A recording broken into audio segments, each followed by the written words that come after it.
नमस्कार दोस्तों, ND Gohil YouTube channel में आपका स्वागत है।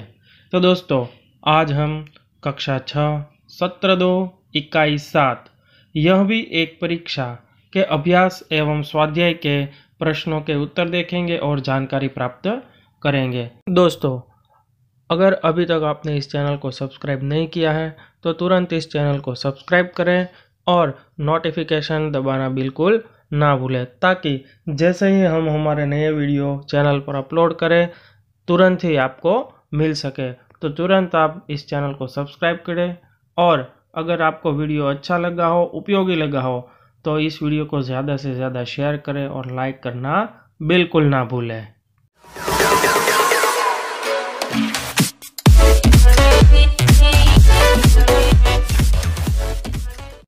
तो आइए दोस्तों, सबसे पहले देखते हैं अभ्यास के प्रश्नोत्तर। अभ्यास में मुख्य प्रश्न 1, निम्नलिखित प्रश्नों के उत्तर दीजिए। तो उसमें पहला प्रश्न है, देवेंद्र ने परीक्षा होने के बावजूद भी भिखारी की मदद क्यों की? उत्तर, भिखारी के पैर में बहुत चोट लगी थी, उसमें से खून बह रहा था, उसे अस्पताल पहुंचाना जरूरी था। देवेंद्र मानव सेवा को सबसे पहला कर्तव्य मानता था। मनुष्य की सेवा ही उसकी नज़र में सबसे बड़ा धर्म था। इसलिए परीक्षा होने के बावजूद उसने भिखारी की मदद की। दूसरा सवाल, प्रधानाध्यापक ने देवेंद्र के पिता को बधाई क्यों दी? उत्तर, देवेंद्र मेधावी छात्र था, अर्थात विद्यार्थी था। पाठशाला की परीक्षा में उसका पास होना निश्चित था। प्रधानाध्यापक को जब यह पता चला कि उसने बूढ़े भिखारी की मदद की थी और अपनी परीक्षा होने के बावजूद भी उसे अस्पताल में इलाज के लिए भर्ती करवाया था, तो उन्हें लगा कि देवेंद्र इंसानियत की परीक्षा में भी पास हो गया है। सचमुच देवेंद्र होनहार सपूत था, इसलिए प्रधान अध्यापक ने उसके पिता को बधाई दी। तीसरा सवाल, क्या देवेंद्र ने जो किया वह सही था? क्यों? उत्तर, भिखारी के प्रति मानवता दिखाकर देवेंद्र ने बहुत सही काम किया था। भिखारी अंधा, बूढ़ा और अपाहिज था। घायल होने के बाद वह पूरी तरह असहाय हो गया था। अगर देवेंद्र उसे अस्पताल में भर्ती न करवाता तो पता नहीं उसकी क्या दशा होती। इंसान की सेवा ही व्यक्ति का सबसे पहला कर्तव्य और सबसे बड़ा धर्म है। देवेंद्र ने इसी कर्तव्य और धर्म का पालन किया था, इसीलिए उसने जो किया था वह सही किया था। मुख्य प्रश्न 2, आप स्कूल के मैदान में खेल रहे हैं और आपके साथी को पैर में मोच आ गई, तो आप क्या करेंगे? चर्चा कीजिए। तो यहाँ हम देख सकते हैं कि हमने कुछ पात्रों को लेकर उनके बीच क्या चर्चा हुई होगी उसके विषय में लिखते हैं। आप अपने हिसाब से भी लिख सकते हैं। मैं, अरे सोनू, तू ऐसे क्यों चल रहा है? सोनू कहता है, खेलते खेलते मेरे पैर में मोच आ गई है, मैं ठीक से चल नहीं सकता। मैं कहता हूँ, रुको, मैं स्कूल के प्राथमिक चिकित्सा बक्से में से दवाई ले आता हूँ और उसमें से कोई दवाई लगा देता हूँ। थोड़ी देर बाद, दवाई लगाने के थोड़ी देर बाद सोनू कहता है, वाह दोस्त, तेरे इलाज ने तो कमाल कर दिया, अब मैं ठीक से चल सकता हूँ। सचमुच तू धन्यवाद के पात्र है। मुख्य प्रश्न 3, लिंग के आधार पर वाक्य सही है या गलत? अगर वाक्य गलत है तो उससे सुधार कर दोबारा लिखिए। तो दोस्तों, यहाँ पर हमें कुछ वाक्य दिए गए हैं जिनमें लिंग के आधार पर कुछ गलती हो सकती है, तो उसे ढूंढकर हमें उसको सुधार कर वाक्य फिर से लिखना है। और अगर वाक्य सही है तो वह भी बताना है कि वाक्य सही है या गलत। तो सबसे पहला वाक्य देखते हैं, मेरे पास बड़ी संदूक है। तो यह वाक्य गलत है।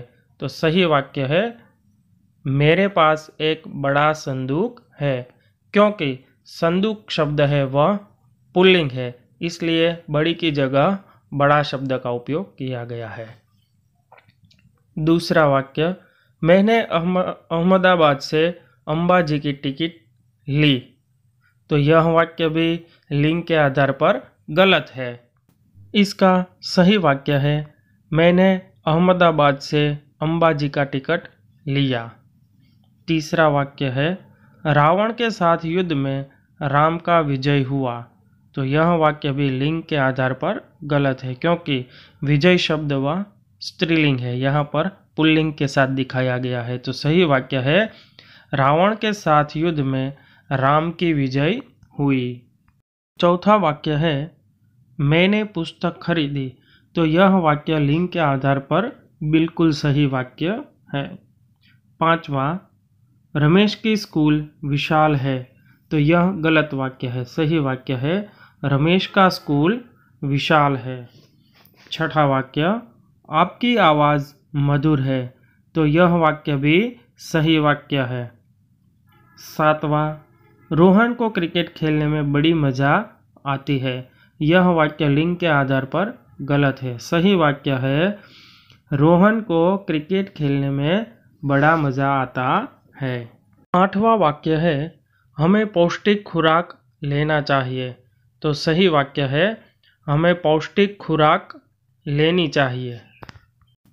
नौवां वाक्य है, मैंने एक सुंदर तस्वीर देखा। तो यह वाक्य गलत है। सही वाक्य है, मैंने एक सुंदर तस्वीर देखी। 10वां है, आज भारी बरसात हुआ। तो यह वाक्य भी गलत है।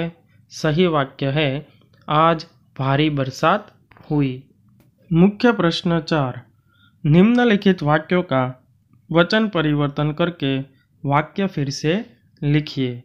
तो उसमें सबसे पहला वाक्य है, लड़के मैदान में खेल रहे हैं, जो कि एक बहुवचन वाला वाक्य है। तो उसका हमें वचन परिवर्तन करके एक वचन करना है। तो उत्तर होगा, लड़का मैदान में खेल रहा है। दूसरा है, आकाश में पक्षी उड़ रहे हैं। यह भी बहुवचन वाला वाक्य है, तो उसे हम एक वचन में परिवर्तित करते हैं। उत्तर है, आकाश में पक्षी उड़ रहा है। तीसरा वाक्य है, मैंने आज एक व्यक्ति की मदद की। यह एक वचन है, तो उसका बहुवचन होता है, मैंने आज कई व्यक्तियों की मदद की। चौथा वाक्य है, उद्यान में हरा भरा पेड़ है, जो कि एक वचन वाला वाक्य है। तो उसका बहुवचन करेंगे, उद्यान में हरे भरे पेड़ है। पांचवा, मेरी किताब वापस दीजिए। एक वचन। उत्तर है, मेरी किताबें वापस दीजिए, जिसमें हमने किताब शब्द का बहुवचन कर दिया है। तो दोस्तों, अब देखते हैं स्वाध्याय के प्रश्नोत्तर। स्वाध्याय में मुख्य प्रश्न 1, निम्नलिखित प्रश्नों के उत्तर दीजिए, जिसमें पहला प्रश्न है, बूट पॉलिश वाले ने राहगीर से क्या कहा? उत्तर, बूट पॉलिश वाले ने राहगीर से कहा कि मैं आपके जूते चमका कर शानदार बना दूंगा। मैं उन्हें आईना बना दूंगा। उनमें अपनी शक्ल देखकर फिर आप पैसे देना। दूसरा प्रश्न है, भिखारी के कटोरे में क्या क्या था? उत्तर, भिखारी के कटोरे में कुछ पकौड़ियाँ, अमरूद, रोटी के टुकड़े और कुछ रेजगारी थी। तीसरा प्रश्न, देवेंद्र भिखारी को अस्पताल क्यों ले गया? उत्तर, अंधे भिखारी को किसी ने साइकिल से टक्कर मार दी थी। उसकी टांग में बहुत चोट लगी थी। वह सड़क के बीचों बीच पड़ा कराह रहा था। उसे तुरंत इलाज की ज़रूरत थी, इसलिए देवेंद्र भिखारी को अस्पताल ले गया। चौथा प्रश्न, देवेंद्र ने भिखारी के लिए क्या किया? उत्तर, अंधा भिखारी रास्ते के बीच पड़ा करा रहा था। देवेंद्र ने उसे वहां से उठाकर फुटपाथ पर बिठाया।